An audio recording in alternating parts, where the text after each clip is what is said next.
maybe. Maybe, yeah. Just thinking way too hard.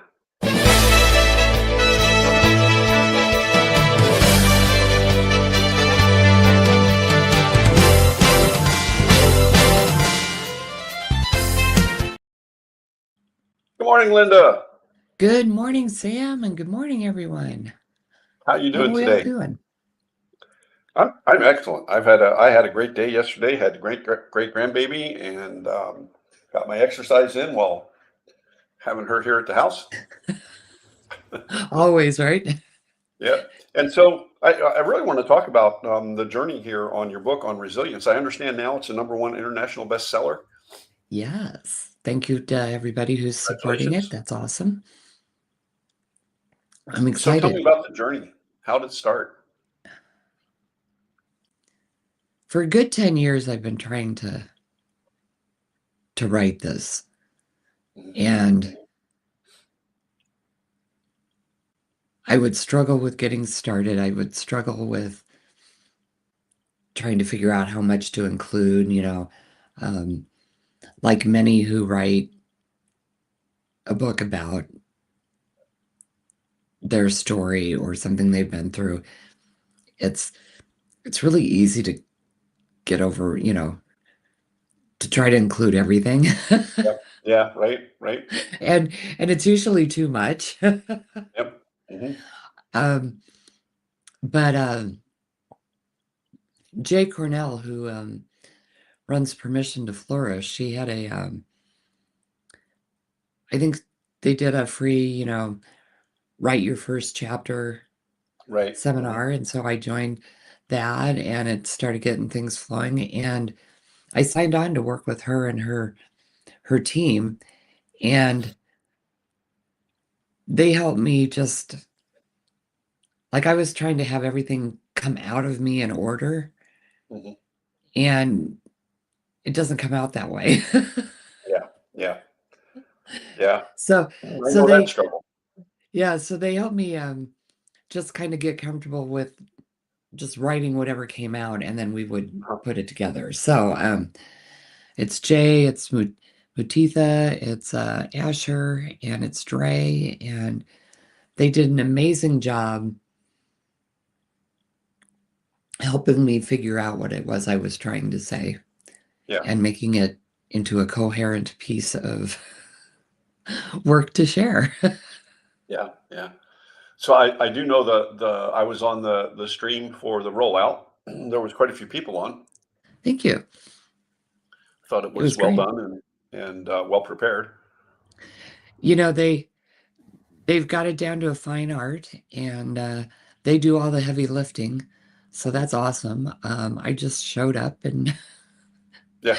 Answer questions. an answered some questions and just talked a little bit about what it was about. But they were such a part of the story without being in the story. Mhm, mhm. It couldn't have come out without them. And because, like I said, I'd been trying for so long. And, I thought, oh, well, I need to do the outline. Oh, I need to write it in order. I need it. Well, I put it in this chapter, it needs to stay there. Well, no, it would actually be better over in this Over chapter, there you or know. somewhere else. Yeah. Uh-huh. Uh-huh. And it's wonderful to have someone who's not personally involved in the story to review it and help you Yeah. organize your thoughts.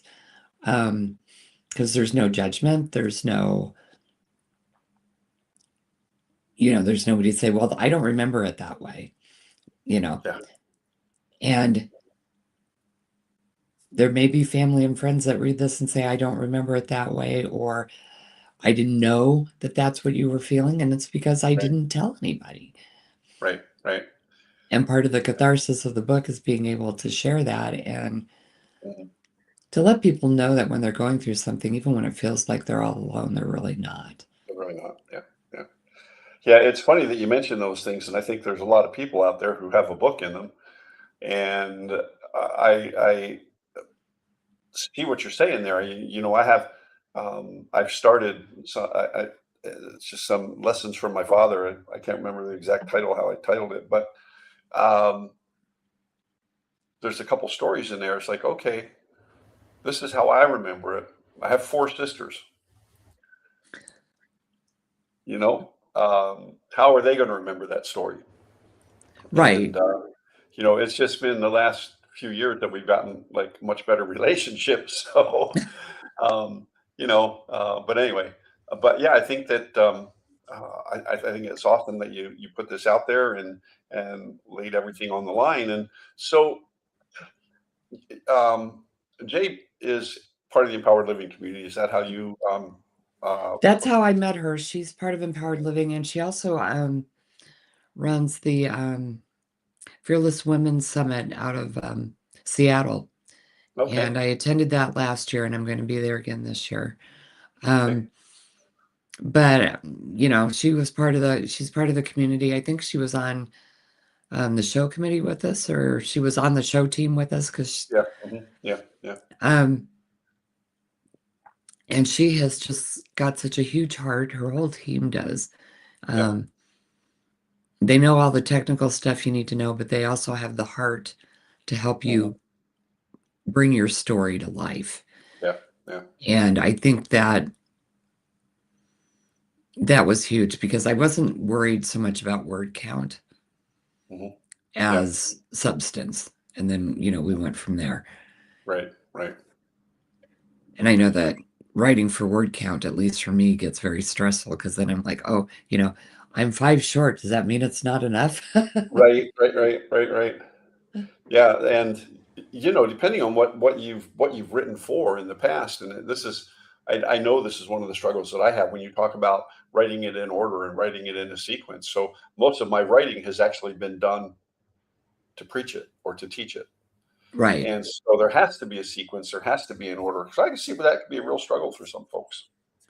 And even I found that when I'm doing the courses that I write, the content that I write, I don't necessarily write it in order. I present it in order, Hmm, hmm, but I don't necessarily write it in order. right. Hmm, hmm. Um, and that never bothered me. Yeah, right, right. So there's I, a I, subtitle to this also. What's the subtitle? when you're too effing stupid to quit. Okay, there you go. So that was the one thing that got me when you and when you go back and talking about resilience and um, uh, you and I have both been in that situation where it's like, we are just too stupid to quit, you know? And so, um, but there's more to it than just bouncing back, right? Right. It's what you learn from whatever is causing you to build your muscle at that time. And it's just, the older we get, the more resilience we've built up. Yep. It's a muscle. And like any other muscle, it needs to be toned, it needs to be strengthened. But unlike a muscle, it doesn't need to be toned and strengthened on the same thing over and over and over. Right. And I think that's where, it's kind of a badge of honor. I love how Matthew McConaughey was talking about it. He's like, we just, we're so proud of how resilient we are. Hmm, And, hmm. you know, but do we look back and say, why am I doing this same thing? Instead of being resilient, maybe there's something I could change. Yeah. Hmm. Yeah. What do you learn from it? What do you do with it? Right. Right. So, what's your favorite story out of the book? I know there's a bunch in there, but what's your favorite? That's a tough one.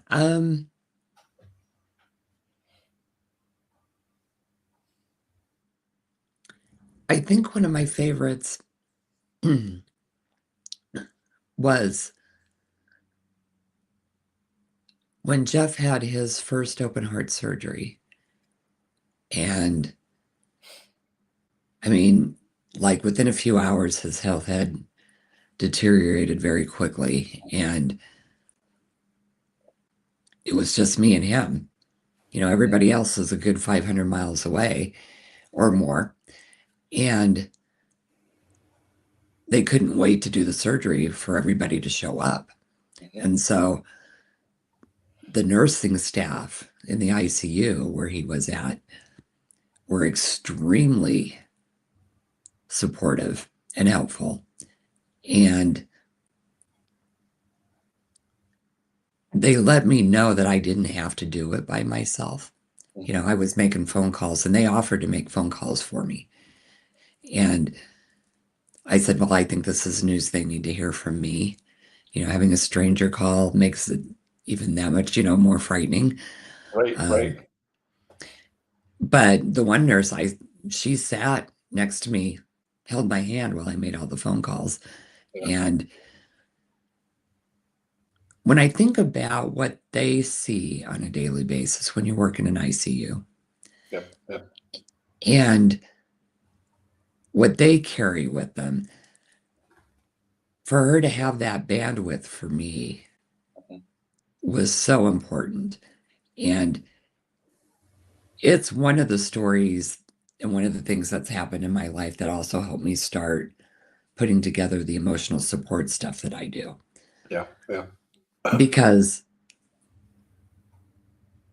we're, even when we feel like we're an island, we're not. No, we're not. No. And it's learning how to ask for help. And that was one of the times I had to learn how to ask for help because literally nobody was going to get there until after the surgery was done. Yeah. And, I remember telling everybody, his parents were way down by Brownsville, Hmm. and they couldn't get a flight out that day. So they got in the car and started driving. Now, Oh. they probably would have gotten here earlier if they had just waited till the next morning to fly, but they couldn't stay, they couldn't just sit there and wait. And I get that. So I told him, Right. Oh, I get it. Yeah, I said, you have to promise me that you will drive safely and carefully. Don't drive straight through. This is going to be done before you even get halfway here. yeah, I said, I can't absorb one more thing. I said, yeah, so you have to get here safe. I will keep you posted on what's going on. Call me when you're in signal. It's just, you know, it was just knowing how to lean on each other. right, right. And I think when we're younger, that's something we probably haven't seen as much. I mean, if you're younger and somebody in your family has gone through health issues or you've had some significant health issues, then you kind of start at a younger age, but it's usually not until our 30s or later Yeah, yeah, that that muscle starts building. yeah, yeah. That's a tough one, especially when you're there on your own and making those calls. It's funny you mentioned that. Um, many of our listeners know that I was a chaplain in a hospital, and all I would get it all the time. Would you could you make some of these family calls for me? I'm very willing to do that, but I always preface it with, so how do you think Sally is going to feel when I call and I say, hi, this is Pastor Sam. I'm a chaplain at Cheyenne Regional Medical Facility, because that's how I had to identify myself. Right, And because everybody sees TV and the chaplain comes in and tells you that you're whatever, whoever the relationship is died. That's not how it works. It never works that way. We right, don't do that. But when they stop and think about it, I would sit with them. I'd dial the phone for them, do whatever they needed. But it was one of those, it would be better coming from you than from me. Now, there were times when I took over the call right, and was able to explain what was going on a little bit more better, a little better. They gave us at the facility I worked. I had a lot more access than some of the chaplains today, especially here in Florida, have. Um, right. and so I was able to, be able to, within the bounds of the law, relate information. So, Yeah. but yeah, some people sometimes uh, that a nurse and that staff would offer that is rare. And I was very thankful she did. Mhm. And it allowed me to put some thought into, because I could have easily handed it off. Yeah. Yeah. But I also know that if my son or my mom or Jeff's mom got that call from someone other than me or Randy, Mhm. the panic sets in. I mean, we've all gotten those calls from, Yeah. Yeah. and I didn't want anybody to have a heart attack. I didn't want anybody to end up in the hospital Yeah. themselves because of the phone call. Right. Right. And, Right. Right. Yeah. you know, It, it's understandable. I know that when I had my uh, congestive heart failure, and they wanted to make the calls, and I said no. I said, first off, you call my wife at work and tell her what's going. She'll drop everything, and which she did anyway. But we have a whole process, yeah, in our family anyway, as to how that happens, and who starts making the calls, and it's usually one person. So and but yeah, it's kind of can be scary when it comes to things like that. So um, in that situation, how did the resilience show itself? How did your ability to, I guess, continue day to day life, because you have to, even though our spouse is incapacitated for a period of time? right.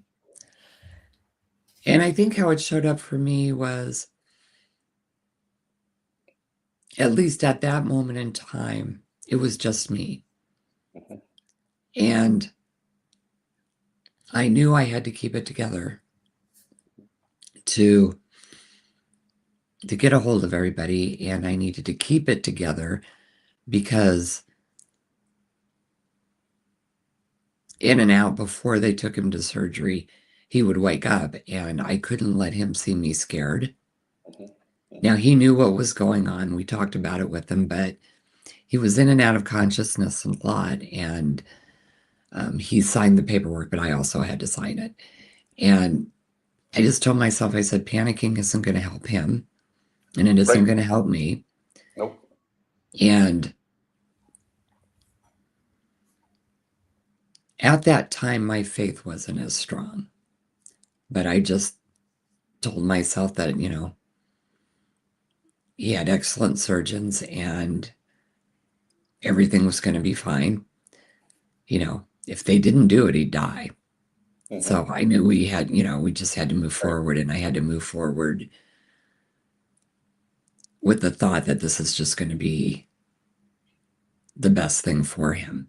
Right. And, it's weird to be by yourself in those areas. And, as the calls went out, family and friends that lived in town came and sat with me. But, you know, when it's like Friday night, Saturday morning, Hmm. 2 a.m., it's hard to get, You're by yourself. yeah, Yeah. because, you don't, he's going to be okay. I don't want to scare anybody. I called family. I didn't want anybody to get out of bed and come. Right. Um, but a couple of people did. So that during surgery, I had a couple of people with me. Um, but I think the resilience showed up in somehow being able to stay calm. Now, after he had the surgery and he came through it while he was in his room recovering, I fell apart. But, Yeah. I kept it together while I Totally had understand. to. Yeah. Right. Right. Right. And then I fell apart and pulled it together before everybody else arrived. Yeah. Yeah. And we have tendency to do that. Do you have a story in there that maybe a little more on the comical side? Oh, which story? Let me think.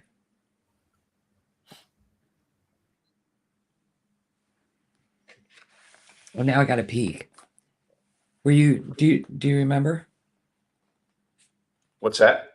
Do you remember? No. Let me look.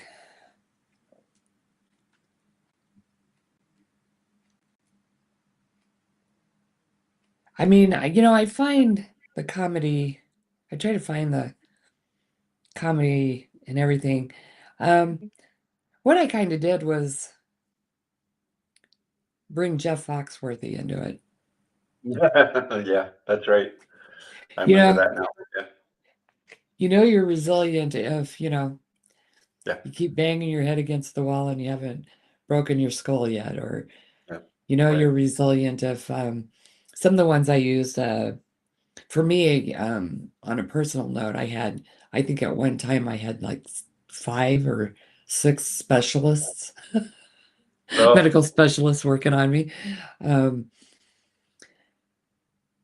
and so one of my resilience tools is trying to find the humor in it. Now, I know that when things are really hard, it's not always easy. yeah. And that's not a tool that everybody can utilize. Right, But right, I've found that if I can find even a little bit of humor through some of that, it takes some of the stress off and I can think more clearly. right, right. And, and both my family and Jeff's family are, that's kind of where we go with stuff. Yeah, So yeah, it made it easier. yeah. That's good. That's good. You know, Yeah, sometimes the humor, the being able to laugh, I mean, we're told it's great medicine, right? It releases all sorts of things in the body that are good for us, and so trying to find the humor in things is uh, a positive, you know. I think so. I mean, for me, it's a release. For some people, it's a distraction, Mhm. which is good as long as it doesn't overwhelm. Don't let it take over. Um, I know when I was younger, well, when I had Randy, he was born at Bergen Mercy in Omaha, and that's a teaching hospital. Mhm. So all the nursing students were there. My mom worked at the hospice center attached to the hospital. So she would come over and visit. And the nursing students came through. And then I honestly felt like I should have charged admission. So many people came through, Yep. because after you have the baby, they do the knuckle thing to try to tighten up the uterus. And a nursing class of 20 Oh nursing no. students all came in and knuckled. And I knew like three of them because they had been in high school with me. Oh So my. like, oh, you're Linda. Oh, yeah. So they're knuckling and we're talking, Yep. and I have been in hospitals so many times that I feel like Jeff and I should have a wing at Yeah. St. Joe's here in town. Um, Yep. and I just, sometimes, they're always worried about trying to give me my personal space, and it's like, believe me, I can't believe that there's anybody that hasn't seen it by now. So Yeah. come on Right. in. Right. Yeah. Yeah. It's yeah. No, it's very interesting in hospital situations, especially in teaching hospitals when Yeah. things like that. Yeah. Yeah. So Yeah, you get the whole crew, and it's wonderful because I'm sure they love when someone like me or Jeff would come in because we're not the norm. yeah. Yeah. Yeah. So they get to see some really bizarre things. Yeah. Yeah. Yep. Nope. Understandable. So, how can someone get the book? Do you have a link to Amazon? I know it's available on Amazon. It is, and I will. Oops, that wasn't it. Thought I copied it, but that's not what came over. Hang on.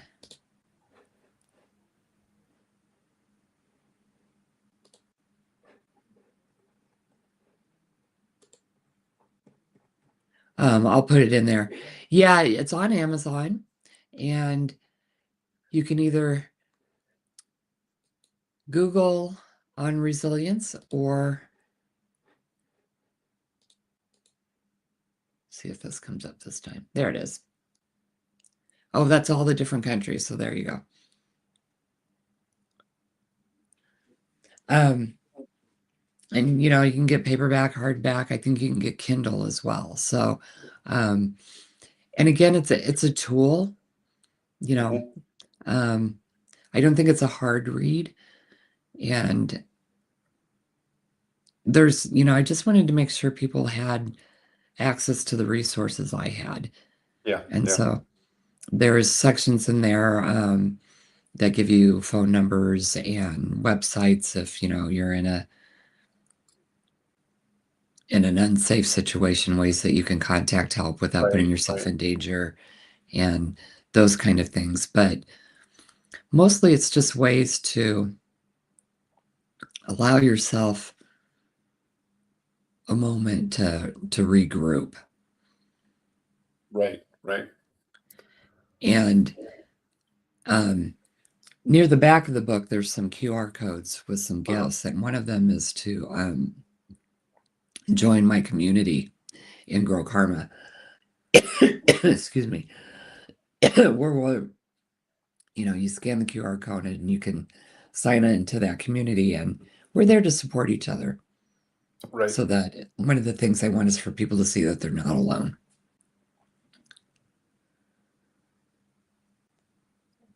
You got your Dr. Pepper? That's my Dr. Pepper, and excuse me, my allergies are. Yeah, I know.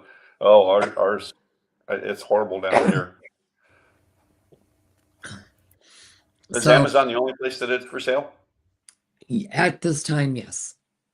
Okay. So um, again, you know, if you're thinking of getting your story out, I highly recommend you talk to Jay. Um, their group is Permission to Flourish, and I know they're on Facebook, but let me put that.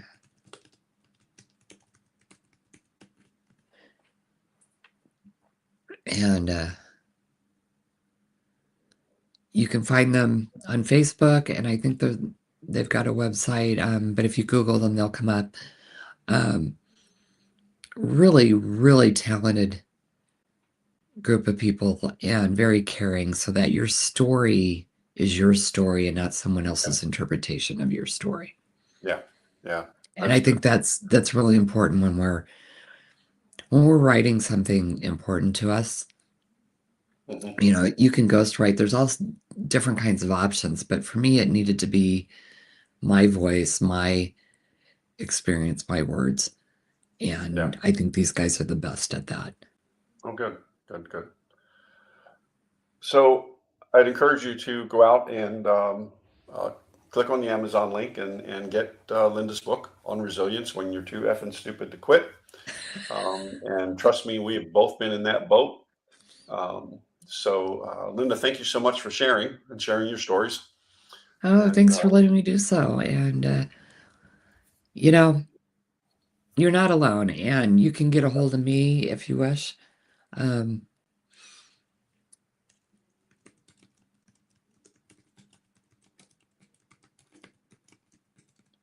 at linda@livinglifesjourney.com, or you can get a hold of me and Sam at balancingact2024 at gmail.com. Um, we're here to help you through whatever it is you're struggling with. We're old hands, so there you go. All right, Linda, thank you so much. Thank you so much for sharing, and thank you for writing this book. This book is going to do a lot of good and help a lot of people. I would encourage you to go out and buy the book on resilience when you're too effing stupid to quit. thanks. See y'all You bet. next week. Yep, we'll see you next week.